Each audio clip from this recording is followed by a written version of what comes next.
നമ്മുടെ പ്രിയപ്പെട്ടവരുടെ മുഖം പോലും തിരിച്ചറിയാൻ കഴിയാത്ത വിധം ഓർമ്മകൾ ഓരോന്നായി മാഞ്ഞു പോകുന്ന അൽഷിമേഴ്സ് ഈ രോഗം ഇന്ന് പല കുടുംബങ്ങളെയും കണ്ണീരിലാഴ്ത്തുന്ന ഒന്നാണ്.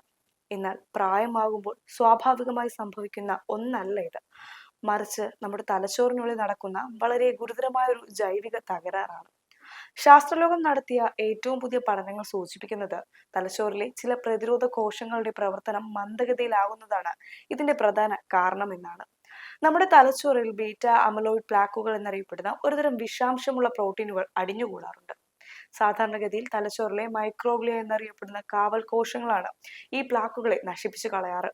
എന്നാൽ ഈ രോഗം ബാധിക്കുന്നതോടെ മൈക്രോഗ്ലിയ കോശങ്ങൾ നിർജീവമാവുകയും പ്ലാക്കുകൾ നാഡീകോശങ്ങളെ പൂർണ്ണമായി നശിപ്പിക്കാൻ തുടങ്ങുകയും ചെയ്യും.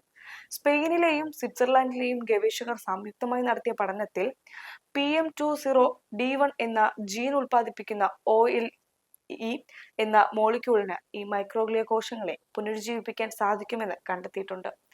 ഇത് തലച്ചോറിലെ പ്രതിരോധ സംവിധാനം വീണ്ടെടുക്കാനുള്ള വലിയൊരു പ്രതീക്ഷയാണ് നൽകുന്നത്. ഈ കോശങ്ങളുടെ തകർച്ച നമ്മുടെ ദൈനംദിന ജീവിതത്തെയും ചിന്താശേഷിയും പൂർണ്ണമായി ബാധിക്കുകയും ഒടുവിൽ തലച്ചോറിന്റെ പ്രവർത്തനങ്ങളെ നിശ്ചലമാക്കുകയും ചെയ്യും.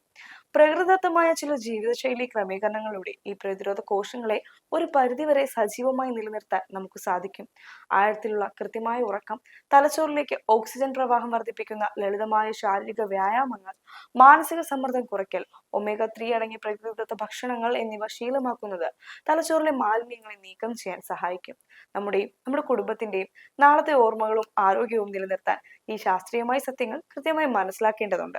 അതുകൊണ്ട് ഈ പ്രധാനപ്പെട്ട അറിവ് പൂർണ്ണമായി ഉൾക്കൊണ്ട നിങ്ങളുടെ പ്രിയപ്പെട്ടവരിലേക്ക് ഷെയർ ചെയ്യൂ. അവരെയും ബോധവാന്മാരാക്കൂ.